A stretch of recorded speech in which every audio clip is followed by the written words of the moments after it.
സാധാരണക്കാർക്കുള്ള സ്ഥലമാണ് ഗാലറി. അതുകൊണ്ട് തന്നെ അവർക്ക് വേണ്ടി തന്നെയാണ് എന്റെ കളി. പക്ഷേ നമ്മുടെ ഈ ഗാലറി എവിടെയാണെന്ന് ആരെയും ശ്രദ്ധിച്ചിട്ടുണ്ടോ? ദാ നമ്മളുടെയൊക്കെ ഇരിപ്പിടങ്ങൾക്ക് വളരെ വളരെ മുകളിൽ.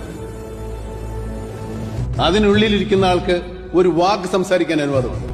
എന്തിനൊന്ന് എഴുന്നേറ്റ് നിൽക്കാൻ പോലും അവർക്ക് അനുവാദമില്ല.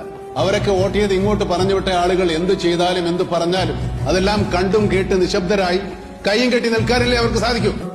കുറെ കൂടെ നന്ദി കാണിക്കണ്ടേ സാർ നമ്മൾ അവരോട്? ഞാനും നിങ്ങളും ഉൾപ്പെടെ ഇവിടെ ഇരിക്കുന്ന എല്ലാവർക്കും എല്ലാം തരുന്നത് അവരാണ്. അവരാണ് യഥാർത്ഥത്തിൽ നമ്മളെ ഭരിക്കേണ്ടത്. നമ്മളെ കാണുമ്പോൾ അവരല്ല, അവരെ കാണുമ്പോൾ നമ്മളാണ് സാർ എഴുന്നേറ്റ് നിൽക്കേണ്ടത്.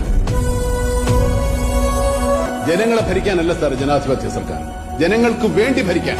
Flash back. ദിലീപിനെ സംബന്ധിച്ചിടത്തോളം അദ്ദേഹത്തിന് നീതി ലഭ്യമായി എന്നുള്ളതാണ് എനിക്ക് പറയാനുള്ള ഒരു വ്യക്തിപരമായിട്ടുള്ള അഭിപ്രായം. എന്റെ അമ്മയെ നാട്ടിച്ച്. താങ്കളുടെ ഈ പ്രസ്താവനയിൽ കൂടി താങ്കൾ ഒരു കാര്യം വ്യക്തമാക്കുകയാണ്.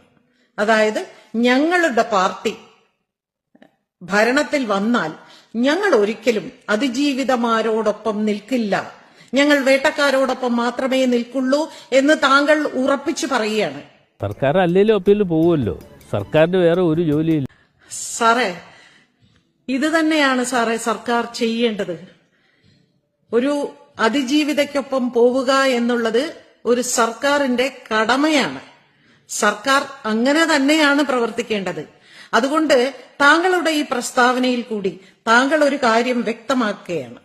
അതായത് ഞങ്ങളുടെ പാർട്ടി ഭരണത്തിൽ വന്നാൽ ഞങ്ങൾ ഒരിക്കലും അതിജീവിതമാരോടൊപ്പം നിൽക്കില്ല, ഞങ്ങൾ വേട്ടക്കാരോടൊപ്പം മാത്രമേ നിൽക്കുള്ളൂ എന്ന് താങ്കൾ ഉറപ്പിച്ചു പറയുകയാണ്. ഒരു തരത്തിലും എന്നെ ജീവിക്കാൻ സമ്മതിക്കില്ലെന്ന് ഉറപ്പിച്ച് തീരുമാനിച്ചിറങ്ങിയിരിക്കുകയാണല്ലേ.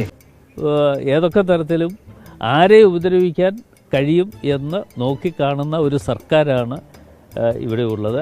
ഞങ്ങളെ സംബന്ധിച്ചിടത്തോളം സ്ത്രീകൾക്ക് നീതി കിട്ടുക, ഞങ്ങൾ എല്ലാ കാലത്തും സ്ത്രീ സ്വാതന്ത്ര്യത്തിനും സ്ത്രീകൾക്ക് നീതി കിട്ടാനും വേണ്ടിയിട്ടുള്ള പ്രവർത്തനങ്ങൾക്ക് തന്നെ നേതൃത്വം കൊടുത്തിട്ടുള്ളൂ. അപ്പോൾ ആ സർക്കാരിനെ സംബന്ധിച്ചിടത്തോളം എന്ത് കേസുകളും കെട്ടിച്ചമച്ചുണ്ടാക്കാൻ തയ്യാറായി നിൽക്കുന്ന ഗവൺമെൻറ്റാണ് ഇവിടെയുള്ളത്. അടൂർ പ്രകാശിൻ്റെ പ്രസ്താവനയെ ഞാൻ 100% തള്ളിക്കളയുകയാണ്. ഞങ്ങൾക്ക് ഈ കാര്യത്തിൽ രണ്ടഭിപ്രായമില്ല. കാരണം ഒറ്റ അഭിപ്രായമുള്ളൂ. സർക്കാർ അല്ലെങ്കിലും അപ്പീൽ പോവുമല്ലോ, സർക്കാരിന് വേറെ ഒരു ജോലിയില്ല. കണ്ടു. പിന്നെ എന്തോടെ നോക്കിക്കൊണ്ടിരിക്കുന്നത്? വിളിച്ചോണ്ട് ഇറങ്ങണേ.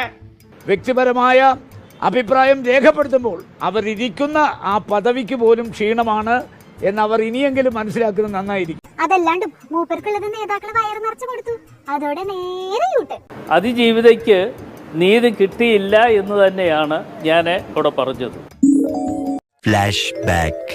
ശ്രീ ദിലീപിനെ സംബന്ധിച്ചിടത്തോളം അദ്ദേഹത്തിന് നീതി ലഭ്യമായി എന്നുള്ളതാണ് എനിക്ക് പറയാനുള്ളത്. അൽഷൈമേഴ്സിന്റെ തുടക്കമാണോ ഇനി? അല്ല, അല്ലാണ്ട് ഒരു കാര്യം പറഞ്ഞ് 2 മണിക്കൂർ കഴിയുമ്പോഴത്തേക്കും ഇങ്ങനെ മറന്നുപോവോ? പറഞ്ഞത് അപ്പീല് പോകുന്നത് ദിലീപിനെ ബുദ്ധിമുട്ടിക്കാനാണ് താങ്കൾ പറഞ്ഞത്. ഇല്ല, അങ്ങനെയൊന്നും പറഞ്ഞിട്ടില്ല. അതൊക്കെ നിങ്ങൾ വളച്ചൊടിച്ച് അങ്ങനെ കൊണ്ടുവരാൻ വേണ്ടി ശ്രമം നടത്തണ്ട. മുതലാളി ഒരു പ്രാവശ്യം പറഞ്ഞിട്ടുണ്ട് ബോട്ടിൽ വെച്ചേ, മുതലാളി മറന്നുപോയതാ. സർക്കാർ അല്ലെങ്കിലും അപ്പീൽ പോവുമല്ലോ, സർക്കാരിന് വേറെ ഒരു ജോലിയില്ലല്ലോ.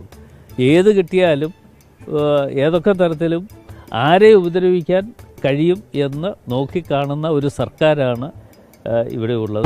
മഹായോഗി ഇങ്ങനെ തപസ് പോലെ കുനിഞ്ഞു കൂടി കുത്തിയിരുന്ന 100 നെയ്തെടുത്ത് സ്വന്തം രാഷ്ട്രത്തിന് ഇവിടുത്തെ ആർഭാടങ്ങൾക്ക് അവകാശമില്ലാത്ത പാവം പ്രജകൾക്ക് സമർപ്പിച്ച ഈ തിരുവസ്ത്രം ഉണ്ടല്ലോടാ, കുറച്ചു മുമ്പ് നീ നിന്റെ 3ാമത്തെ മുഖം എന്നെ കാണിക്കാൻ പൊന്തിച്ചു പിടിച്ച ഈ സാധനം, ഈ ഖദർ, ഇതിന് ദേശീയ പതാകയുടെ വിശുദ്ധി ഉണ്ടായിരുന്നു ഈ നാട്ടിലെ ജനങ്ങളുടെ മനസ്സില്, അവരുടെ ഞരമ്പില്, രക്തത്തില്. ഒരു രാഷ്ട്രത്തിന്റെ, ഒരു ജനതയുടെ മുഴുവൻ ആത്മാഭിമാനത്തിന്റെ ഊടും പാവുമാണ് വക്കച്ച അതാ ഇതിലൂടെ ഇങ്ങനെ തലങ്ങും വിലങ്ങും ഓടുന്നത്. കളഞ്ഞു നീ നിന്റെ വർഗവും. എടാ, നിന്നെ പോലെ ജനങ്ങളുടെ അവകാശങ്ങളും അഭിമാനവും എടുത്ത് വിത്ത് കുത്തി കൊളം തോണ്ടുന്ന നേതാക്കന്മാരെ ഇതിങ്ങനെ എടുത്ത് വരിഞ്ഞു കെട്ടി കൗബീനമെടുത്ത് നിന്ദിക്കാൻ പാടില്ല. മേലിൽ ഇതിന്റെ മാനം കെടുത്താൻ പാടില്ല.